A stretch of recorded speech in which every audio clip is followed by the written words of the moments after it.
Hi friends, welcome to my YouTube channel. ముందుగా ఒక మాట, ఈ వీడియోని ఎండ్ వరకు స్కిప్ చేయకుండా చూడండి. ఎందుకు ఈ మాట చెప్తున్నాను అంటే, ఈ ఆలయం యొక్క నిర్మాణం చూస్తే మీ కళ్ళను మీరే నమ్మలేరు.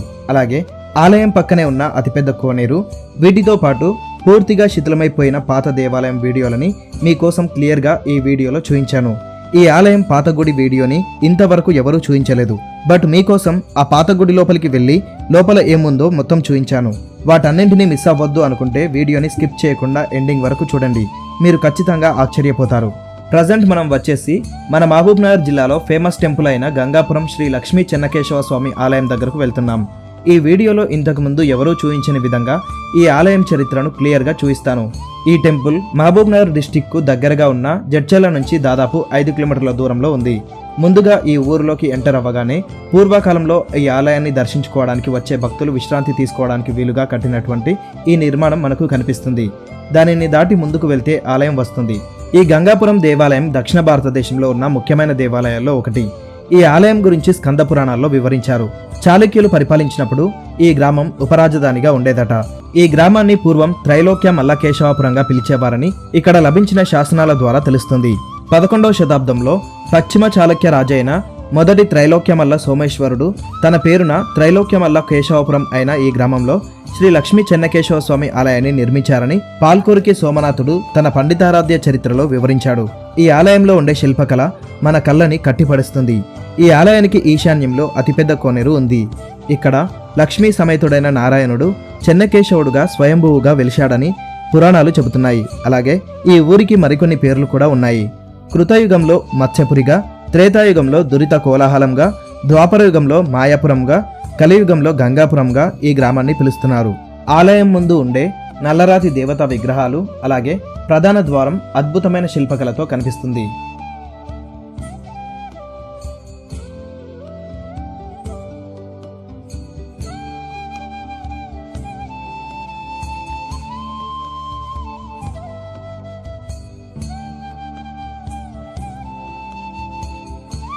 అలాగే రాతితో నిర్మించిన ఆలయం గోడలు ఒక్కసారి చూడండి.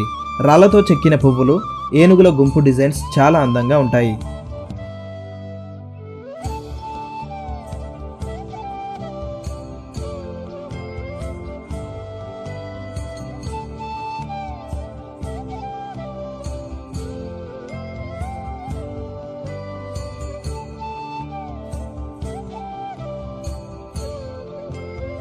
అలాగే ప్రధాన ఆలయం పక్కనే కొన్ని ఉప ఆలయాలు ఉన్నాయి. కానీ వాటిలో ప్రస్తుతం దేవతా విగ్రహాలు లేవు. ఆలయానికి పక్కనే ఉన్న ఈ చిన్న ఆలయం చూడండి, ఇందులో ఎలాంటి విగ్రహం లేదు.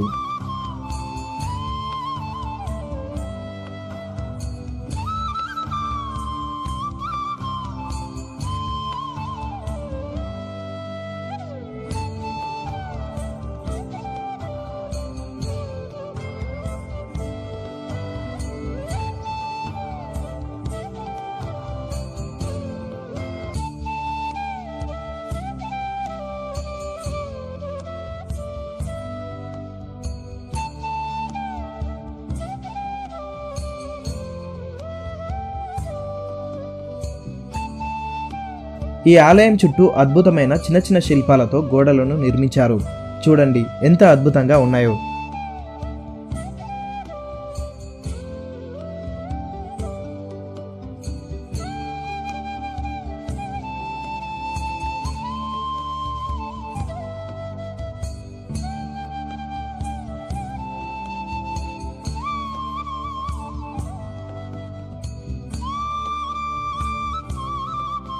అలాగే ఈ ఆలయం నిర్మాణంలో భాగంగా ఆలయం గోడలలోనే చిన్న చిన్న దేవాలయాలను నిర్మించారు.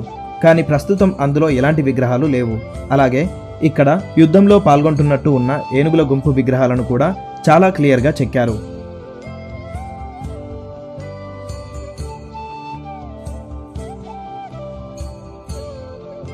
ఒక్కో రాయిని చెక్కి ఇక్కడకు తీసుకువచ్చి పేర్చారు. ఎంత పర్ఫెక్ట్గా చెక్కారు అంటే కింద ఉన్న రాయి నుంచి పైన ఉన్న రాయి వరకు ఒక గీతను గీస్తే అది స్ట్రైట్గా ఉంటుంది. అంత పర్ఫెక్ట్గా ఈ రాయిని చెక్కారు. ఒక్కసారి మీరు ఆలయానికి వెళ్తే వీటిని అబ్జర్వ్ చేయండి. ఈ ప్రధాన ఆలయం చుట్టూ ఎదురెదురుగా 4 ఉప ఆలయాలు ఉన్నాయి. కానీ వాటిలో ఎలాంటి విగ్రహాలు లేవు. మరి వాటిని ఎవరైనా దొంగిలించారా లేక ఏం జరిగిందో తెలియదు. ఒకవేళ వేరే మతస్థుల దాడిలో ఈ విగ్రహాలు దొంగతనం జరిగాయేమో అని అనిపిస్తుంది. ఎందుకు ఈ మాట చెప్తున్నాను అంటే, ఆలయ నిర్మాణాన్ని పరిశీలిస్తుంటే అక్కడక్కడ విరిగిపోయిన ఏనుగుల విగ్రహాలు, అలాగే నంది విగ్రహాలు, కొన్ని దేవతామూర్తుల విగ్రహాలు కనిపిస్తున్నాయి. వీటన్నింటినీ చూస్తుంటే చరిత్రలో ఒకప్పుడు ఈ ఆలయంపై దాడులు జరిగినట్టు అర్థమవుతుంది. ఇక ప్రధాన ఆలయంలో దేవుడు ఎలా ఉన్నాడో ఇప్పుడు చూద్దాం.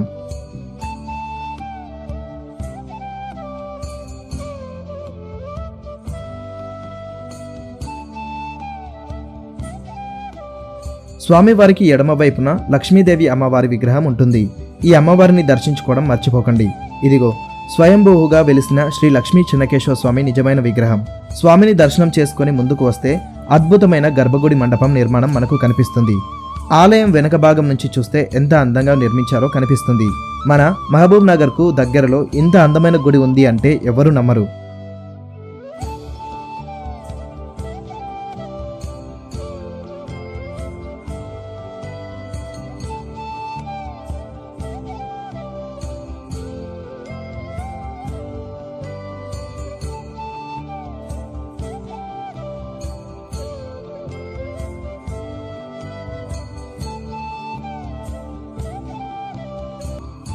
ఆలయానికి పక్కనే ఒక శిథిలమైపోయిన నిర్మాణం కూడా ఉంది.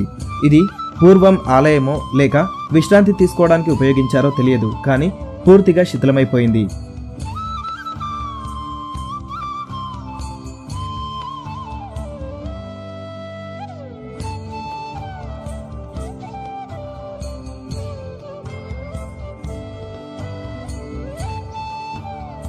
శిథిలమైనా కూడా ఇందులో ఉన్న నిర్మాణాలు ఎంత అందంగా కనిపిస్తున్నాయో చూడండి. చాలా మంది స్థానికులు అలాగే భక్తులు నమ్మే విషయం ఇక్కడ ఒకటి ఉంది. అదేంటంటే, ఆలయానికి కుడివైపున కొద్ది దూరంలో పూర్తిగా శిథిలమైపోయిన పురాతన గుడి ఒకటి ఉంది. మొదట లక్ష్మీ చెన్నకేశవ స్వామి ఇందులోనే ఉండేవారని, ఆ తర్వాత ప్రస్తుతం ఉన్న ఆలయంలోకి మార్చారని నమ్ముతారు. ఆ ఆలయం ఇదే. ఇంతవరకు ఎవరు కూడా ఈ ఆలయం దగ్గరకు వెళ్ళి వీడియోని తీయలేదు. యూట్యూబ్లో మొట్టమొదటి వీడియో ఇదే. ఈ పాత ఆలయం ముందు ఉన్న దేవతా విగ్రహం చూడండి, ఎంత అద్భుతంగా ఉందో. కానీ ఎవరో ఈ విగ్రహం తలని చేతులను విరగొట్టారు. నేను కూడా అసలు ప్రస్తుతం ఈ ఆలయంలో ఏముందో చూద్దామని లోపలికి వెళ్ళాను, కానీ అక్కడ ఏమీ లేదు. లోపల అద్భుతమైన స్తంభాల నిర్మాణాలు ఉన్నాయి, కానీ ప్రస్తుతం ఈ గుడి గబ్బిలాలతో నిండిపోయింది. ఇదే ఆలయానికి వెనుకవైపు ఏముందా అని వెళ్ళి చూశాం. ఆ ఆలయానికి వెనుకవైపు ఇదే. ఇక్కడ కూడా పూర్తిగా శిథిలమైపోయి కనిపించింది. అందంగా చెక్కబడిన శిల్పాలు మట్టిలో కలిసిపోయాయి. వీటిని పట్టించుకునేవారు లేకపోవడంతో మంచి మంచి శిల్పాలు మట్టిలో కలిసిపోతున్నాయి.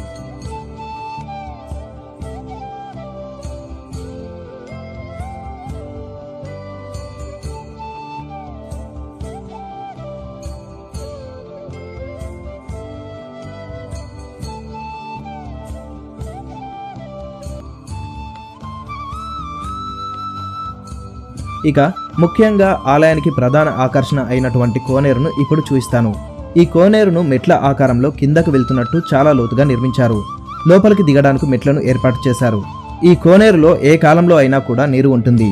పైనుంచి చూస్తే ఈ కోనేరు చాలా అందంగా కనిపిస్తుంది. ఈ విధంగా ప్రధాన ఆలయం, దానికి 4 వైపులా చిన్న ఆలయాలు, ఈశాన్య దిక్కున అతిపెద్ద కోనేరు, స్వయంభువుగా వెలిసిన చెన్నకేశవ స్వామి, అలాగే ఇంకొన్ని ఆలయ నిర్మాణాలు, వీటన్నింటినీ చూస్తే చాలా ఆనందంగా అనిపిస్తుంది. మనస్సులో మీ కోరికను కోరుకొని 5 సార్లు ఇక్కడ ప్రదక్షిణ చేస్తే మీ కోరిక ఖచ్చితంగా నెరవేరుతుందని ఇక్కడికి వచ్చే భక్తుల విశ్వాసం. ఫ్రెండ్స్, ఇది ఈరోజు వీడియో. మీ చుట్టుపక్కల ప్రాంతంలో ఇలాంటి గొప్ప నిర్మాణాలు, పురాతన కట్టడాలు ఏమైనా ఉంటే కామెంట్స్లో చెప్పండి. మేము తప్పకుండా అక్కడికి వచ్చి వీడియో తీసి మన ఛానల్లో పెడతాం. చివరగా ఒక్క మాట, వీడియో నచ్చితే లైక్ చేయండి. వీడియో మీకు ఎలా అనిపించిందో కామెంట్ చేసి చెప్పండి. అలాగే ఇలాంటి మరిన్ని వీడియోస్ చూడాలి అనుకుంటే వెంటనే మన ఛానల్ని సబ్స్క్రైబ్ చేసుకోండి. మరొక మంచి ప్లేస్తో మళ్ళీ కలుసుకుందాం. Thank you.